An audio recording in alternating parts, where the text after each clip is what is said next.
The same people who own the labels own the prisons. Literally the same people? Literally the same people who own the labels own private prisons. The records that come out are really geared to push people towards that prison industry. But they didn't make you write those lyrics. It's not about making somebody write the lyrics. It's about being there as guardrails to make sure certain songs make it through and certain songs don't. You gonna lose your pension over that one, homie. Imagine this. For decades, the music industry played gatekeeper. I tell you, it is lonely at the top. It is lonely at the top because there's too many Negroes who are 45 plus being gatekeepers. They locked your favorite songs behind ironclad copyrights, sued kids for sharing tracks, and decided exactly who got to make it. They smiled on camera, dropped empowerment anthems, and told you they cared about the culture, all while pocketing every last dollar. But something changed. Suddenly, they're letting anyone slap the biggest hits into a TikTok, a reel, a short. Free game for your videos. But why the 180? Why open the vault now? It's because you have the power, and they're terrified. Let's look into the method of madness of industry bullshit locked behind the gate.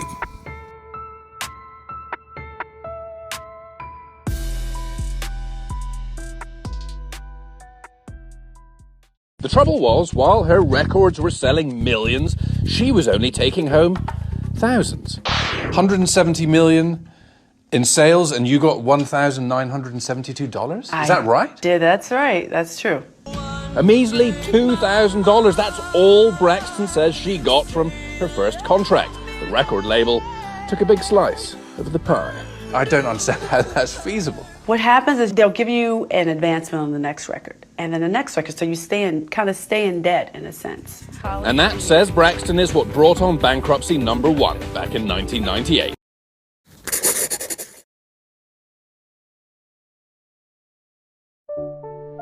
Let's rewind for a second.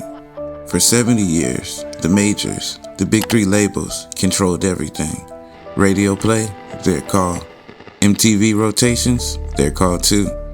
Even using a song in your home video could get you sued into oblivion. They shaped what you heard, what you danced to, and what you believed. And yeah, sometimes they pushed the wrong message, glorifying access, heartbreak, and materialism. But controversy sells streams and keeps people hooked. They acted like family. We discovered the talent. We nurtured the art. Bullshit. They were the gate. Behind the scenes, pure profit machines. Then came smartphones, social media suddenly. You could broadcast yourself to millions. No label, no A&R. Just you and your phone and a beat. Platforms exploded with user-generated content. Dances, skits, challenges. And the label? They watched their old money crumble. Album sales tanked. Traditional promo became useless. So what did they do? Let me tell you. They generously opened the floodgates. Easing licensing for short clips. Viral sound libraries. Use our music and go wild. It looked like progress, but when you zoom in, it's pure survival mode. They're not empowering you out of kindness. They're scared that the independent creator, bedroom producers, and everyday posters can now blow up without them. You're the new gatekeeper, and they're fighting to stay relevant by latching on to your creativity.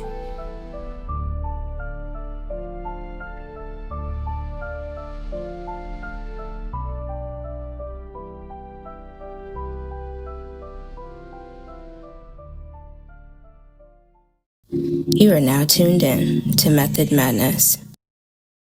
$1 million from his live shows. Now, this is like the interesting thing. Remember I told you the labels, they're always trying to figure out a way to get money?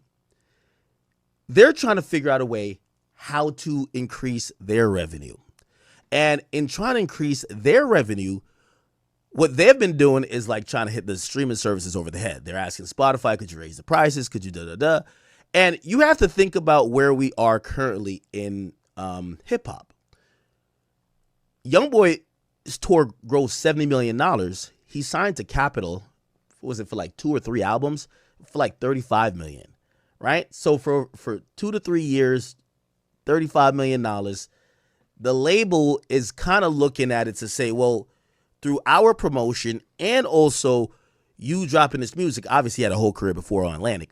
They're looking at it on the aspect of YoungBoy is making $70 million from shows, yet they're still trying to monetize strictly his streams to try to validate why they paid him $35 million, right? What does that mean? It's not that there's not money in music, but it feels like labels are in this weird position now because all the money are going to these ancillary places that they're not really in bed with these artists with. Rod Wave, yeah, he might get whatever money from Alamo, but he's going to go on tour and he's going to go make $40 million. He's getting $2 million per show. So basically his recording contract, he's not really bugging that much on the record label, but the record label is realizing, hey, we're the engine for all of this money. So what's going to happen?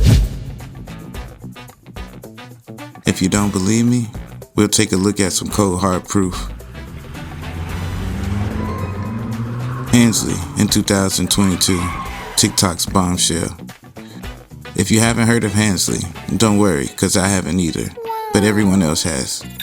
She's a multi-platinum star who sold over 165 million records, and she went public on TikTok. She's got a song she loves currently, and she wants to release it now, but her label, Capitol, says no.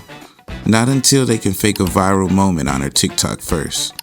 Everything is marketing, and they're doing this to basically every artist these days. The irony? Her frustrated video itself explodes. Millions of views. These nuts.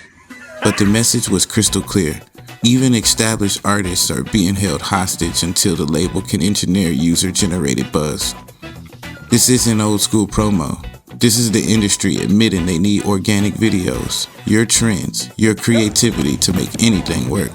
They're not creating a wave anymore. They're desperately surfing on yours. And they're forcing artists to fake it, even if they have to. Scary, right? It shows you how deep their fears run.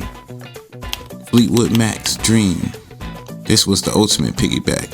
A guy named Nathan Apakadaka, just some dude on a skateboard, films himself cruising down the highway, sipping cranberry juice, vibing to Fleetwood Mac's 1997 classic, Dreams. He posted on TikTok. One video, pure magic. All of a sudden, millions of creators copy it. The song gets hundreds of millions of streams. The sales jump 374% to be exact. Streams spike 89%. And all of a sudden, it re-enters the Billboard charts 43 years later.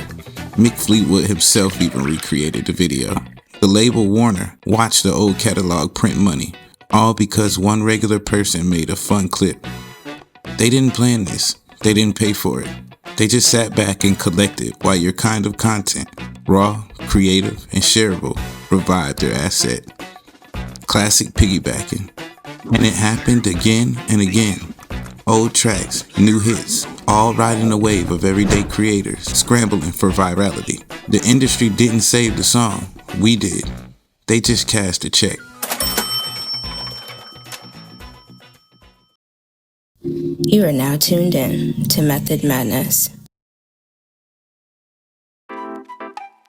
So at the end of the day, the music industry acts like your friend. They let you use their music. They smile and say, it's all about the culture. But behind the curtain, they're scrambling. They're scared of you. With nothing but your phone and an ideal, you can broadcast yourself straight past their gates. They're not giving us the keys to the kingdom. They're hitching a ride on our bus, influencing what trends, what blows up, what gets pushed, all while pocketing the dollars from the streams and data you generate. The strange part, now that we have the power, we can flip it for real, create our own terms, support independent artists. The question is, when will you get started?